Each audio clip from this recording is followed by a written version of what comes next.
Hello, everyone, and welcome to another episode of the Wise Decision Maker Show, where we help you make the wisest and most profitable decisions. My name is Dr. Gleb Tsipursky. I'm the CEO of Disaster Avoidance Experts, the future of work consultancy that sponsors the Wise Decision Maker Show. And today with me is Jeetu Patel, who is the Executive Vice President of Security and Collaboration at Cisco. And we'll be talking about hybrid work and the return to office mandates. So I want to ask you, first of all, Jeetu, how do you think the back to office mandates will impact worker productivity?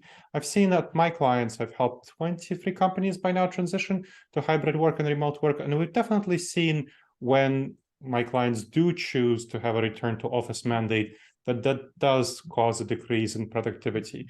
That's my experience. What's your experience? So firstly, Dr. Gleb, thank you for having me on the show. It's great to be here. And I think this is such an important topic to talk about. One of the things that we found, at least in our research and seeing what, both within Cisco as well as our customer base, is that mandates don't work as well as creating magnets where people want to come into work, because there's certain scenarios where they can't fulfill those requirements from being at home and remote. And so it's a far better way to go out and attract talent to come into work and impact their productivity in a positive direction when you don't have to kind of require and mandate people coming in. Now, there is a network effect to the office, because it's only worthwhile to go into the office if many people are in the office. Otherwise, there's no point going to the office. Right. So having some kind of guidelines, making sure that there's certain aspects where, or kind of venues, because of which people are coming in at the same time, creates that network effect. And then that actually increases productivity, that increases the value that people have coming into work. But I think just the dictatorial mandate tends to not work as well on employee morale, employee productivity. And it might work okay right now because the market's a little bit down, and the job market, there's been some job losses that have happened. But the moment that starts to pick up, you'll find that people aren't going to, the best of the best people aren't going to stay there, adhering to a mandate. They're going to be there because they actually find value in engaging in certain kind of forums together, because of which they go into work. Yeah, let's talk about that best people and productivity question. So what we found when we think about the term quiet quitting, it means people kind of disengaging, not doing their best work. And what I found with other clients is that when there is a mandate, we definitely notice an increase in quiet quitting among the people who are coming into the office, meaning people's productivity drops, they're not as engaged, they're on various metrics, they're not as engaged, they're less willing. So for example, you said that you come to the office to do collaboration. That's definitely the case, and we should dive into that. But what I found at other clients who do have a mandate is that many people come to the office and they shut their office door and they're not really willing to collaborate. And in other cases, if they have a cubicle or an open office, they come to the office and then they put on their headphones, like don't bother me sort of state. And they're not very willing to collaborate, partially because they resent being asked to come to the office and ending up doing the same sort of stuff that they will be doing at home anyway. What's your experience with that quiet quitting question? Yeah, the way I see it is there's two modes that we work in. We work in a mode where we have to have some focused time to deep think, to get work done, to make sure that we are very intentional about where we're going to spend our time. We're not going to be largely interrupt driven, and we're going to have kind of thoughtful responses to things that are thrown our way. And that requires that you actually have the least amount of interrupts and the most amount of time to get into the zone so that you can think. Those tend to be really good times to work at home. Now, by the way, not for everyone, because there might be people that don't have the right conditions. And you and I are lucky right now. We're both sitting in spacious, beautiful offices, and we're privileged to have that. But there are people that don't have that. And when they don't, then they might want to go into the office for some portion of time. But there's a certain class of people who will enjoy working at home for that focused time. Historically, that was something that people expected you to come into work for focused time. What we found is actually the home's a much better environment in certain cases. On the other hand, the role that has changed of the office is more collaborative work where you need to go out and bounce ideas off of other people in a non-transactional way is way better done in person than it is done over a video medium. And let me give you an example of why that's the case. I think one of the challenges with video is it's a very transactional medium. And what I mean by transactional is there's always an agenda, there's a definitive beginning, there's an end, and the goal is productivity. How quickly can we get this meeting done so that we can get done what we need to get done and move on to the next thing?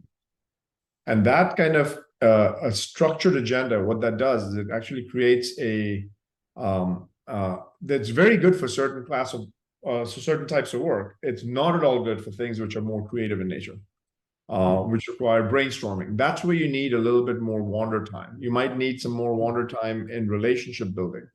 And so having the space to have some wander time in a human to human interaction, the wander time is actually very naturally baked in, because if I'm at a coffee station sitting around talking to you, I'm wandering for a moment. Like there's no agenda. What am I going to talk to you for the 2 minutes at the coffee station? But if you're in a video conference, if you have a 30-second lull in a video conference, immediately someone who's facilitating the meeting will say, well, any other questions? Or we can give you back 10 minutes, right? And that give you back 10 minutes is where you would actually, in a in-person meeting, you might actually take that 10 minutes and get to know each other a little bit better. So one, we have to get better at wander time on the transactional medium, which is video, but we also have to get better at knowing that when there's something that like that's needed, that going into the office makes a lot of sense. Going into the office for collaborating, going into the office where you have to have high bandwidth exchanges with lots of people for certain things like offsites and for planning meetings, and all of those could make a lot of sense. And you have to kind of keep those in mind as you're going through it. And in my mind, the beauty and the advantage of hybrid work is the fact that you can do both. You don't have to be tied to one model versus the other. Yeah, absolutely agreed. And there are some ways of solving. So I have several clients who do almost fully remote work. And what they have found, and some other clients who do hybrid work, what they have found is that there are ways of getting that time, spontaneous interaction time, like having coffee roulette, where you're randomly matched with people to just have coffee meetings virtually for half an hour, and the company sponsors the coffee or whatever, your lunch that you have, or having video game sessions, or or having escape room experiences, virtual escape rooms. There are ways of solving for that, but I think it's definitely the case that overall, for most people, those things are better done in the office. So there's a need to balance the way of people coming to the office versus people spending their time remotely. And I was telling you before the show that I'm just doing focus groups for a client on figuring out what is going to be their long-term hybrid work policy. And we definitely, in the focus group, there are some people who are complaining about the idea of having a common day in the office, because they're like, well, I want to just come in whenever I want to come in and just collaborate with the people I want to collaborate. The problem with that is that it doesn't allow room for that sort of spontaneous interaction. And it doesn't allow room for other people who might need you, benefit from collaborating with you and just coming over and chatting to you. They were not going to be able to do that if you're not in the office. So thinking about something like a common day a week when everyone is expected to come in if they don't have an emergency or if they're not on vacation, to what extent are these coordinative actions beneficial for a hybrid work model? Yeah, I think one of the things that I found is we tend to revert back to the mean on hybrid work, which is, hey, 3 days at work, 2 days at home, or whatever that distribution is going to be. But the true benefit of hybrid work and the true benefit of being able to work in a distributed mode is being able to access talent pools from anywhere in the world. And so if I want to access talent pools, someone in the village in Bangladesh should be able to participate in a global economy with the same level of efficacy as someone in the heart of Silicon Valley. And when you can allow for that to happen, the structure of humanity changes for the better in some pretty material ways. So I would find it to be really sad if after the 3 years of COVID that we've gone through, the COVID crisis that we've gone through, if we just reverted back to the way things were prior to COVID. Like that would be unfortunate, because one of the things that COVID made us realize is, there are certain tasks that can in fact be done in a remote way and does not require physical geographic presence, which is one of the most non-inclusive things you can do in the world, because the dependence on a geography to be able to participate in a global economy just seems like it's unfair, because what happens if you don't have access to the geography? Now you can't participate in adding value. And so in my mind, there's nuance over here, which is, I think there's going to be some time when people work remote. There'll be times when people come together. I think each company will have to decide what that is. But you do want to make sure that you support for distributed workforces that can come together at times and that can be dispersed at times. And that the next generation of leaders, in my mind, cannot be people who don't know how to build relationships virtually, deep relationships virtually. Because the excuse that's always given is, well, you can't really build tight bonds virtually, and so therefore you need to be together. It's like, or we can learn how to build tight bonds virtually, and that would actually create a step function improvement in human participation and the quality of humans that can actually be assigned to solve a problem. I'll give you an example. When I joined Cisco, it was right in the midst of COVID. I didn't see any of my peers for the first 9 months. I'd never met them. By the time I met them, we were all very close friends, because we had done enough effort to say, let's have happy hours in the evening where we can sit down and talk about something and get a cup of coffee and just have a conversation. And we wandered, and that created context, and that created familiarity, and that familiarity created trust, and that trust allowed for comfortable conflict. And that conflict then allowed us to push each other and make sure that there were better ideas. That, I think, is really important in hybrid work. And if you always require that can only be built when we meet in person physically, then I think we're being far too myopic in the way in which we're thinking about this thing. You and I have never met in person, and we are having a very high bandwidth conversation without having that much prep.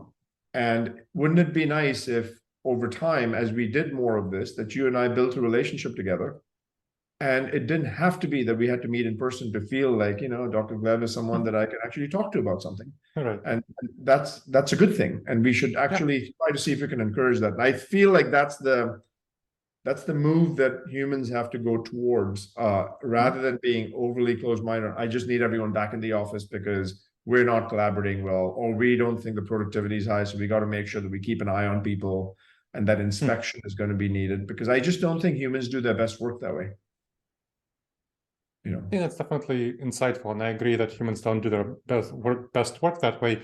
I think to add to the benefits of people building relationships remotely, so when I work with clients, something that they have found is in building relationships with external clients and others, they're able to reach people much more easily and at higher levels in the organization, in other organizations, who they can now call, because it's much more convenient to a video conference meeting than to have an in-person meeting. So the convenience of these interactions, these remote interactions, allow people to be much more available who would not otherwise be available. So there's much more potential for these sorts of conversations to even happen in the first place, in the way that conversations would not have happened in person. That's a great point. I mean, look, I'll tell you this. We are flying all of our senior leaders in the company next week to come to an offsite location. And this week, I've chosen to work from home because I was in Israel for part of the week, and I just got back, and I just wanted to make sure I spent some time at home. Sure. And that combination of being able to have the flexibility to do that makes me superbly more productive than what I would have been if I had to just be in the office the next day. After I landed at 6 a.m. and I was on a call by 8 a.m. I wouldn't have been able to do that if I had to go to the office. It would have taken me another 45 minutes to commute there. It would have been, I would be tired. I wouldn't be, so like there's aspects that I could have taken a nap for an hour in the afternoon, but then gotten back up again and done some stuff. Like those are things that allow me to actually be relaxed when I'm working. And that's just, it's an important dimension to keep in mind. So. That's an additional good point. So now, as we're coming to the end of our conversation, what do you think is the future of hybrid and remote work? I think the future includes us. So there's a few things that I think will be materially different. People of any geography should be able to communicate well with each other. Mhm. People that speak any language should not have language as a barrier. People should not always be constrained by the availability that we mutually have to talk to each other synchronously, because asynchronous communication will get so much more effective. I'll tell you, we have a product that we built called Vidcast during COVID. Vidcast is a product where you can actually record a video, send it to the other person, and then they can comment on the video, and you would know exactly how many people have viewed it. You have permissioning on the video, send it only to the people in my team, send it to the people in my company, send it to people outside. I can then make sure that I have kind of reactions in the video that I can watch. I can see how many people have viewed the video, how many people haven't. So when I have 12,000 people on my team, when I need to communicate to them, I send them a vidcast saying, hey, this is what I did last week. It's fantastic. Everyone actually gets to be in touch with me, and it didn't take me that much effort. I just go out and record it and I send it out. And so that will be part of the future of communication. And then the other big area that we think is going to be massively accretive is artificial intelligence. Oh, yeah. Because the way in which conversations transpire and what you'll be able to do, there's going to be so many unique use cases. And by the way, artificial intelligence got a massive boost because of generative AI and natural language kind of understanding. But even outside of that, there was a bunch of stuff that we were doing. But the generative side of it actually completely opens up a whole new world of possibilities, especially for data that's proprietary data to the company. So, for example, wouldn't it be nice if I had a lot more kind of context on the data in my generative AI model, where I could ask specific things about what happened in a meeting, and I'd be able to get something, and summarizing the meetings and all of those aspects. So like, we are going to see a lot of innovation happen over there that you should keep your eyes out for, because you'll see some announcements coming out from us here pretty soon now. So that's a huge area of innovation that we'll see, and beyond the things that we've heard around real-time translation and noise removal and background noise and video optimizations and all of those things which have been happening with AI. But it'll open up a whole new set of possibilities because of generative models that have actually been become commonplace because of ChatGPT. That's really exciting, and something we'll all be keeping an eye on. Thank you for sharing your expertise, Jeetu. Thank you for having me, Dr. Gleb, and hopefully we'll get to do this again. Absolutely. And thank you to the listeners for checking out another episode of the Wise Decision Maker Show. Please make sure to leave a review wherever you check this out. It helps others discover the show and helps us improve the show. And make sure to subscribe to the show, again, wherever you saw the show or listen to the show. All right, everyone. I look forward to seeing you in the next episode of the Wise Decision Maker Show. In the meantime, the wisest and most profitable decisions to you, my friends.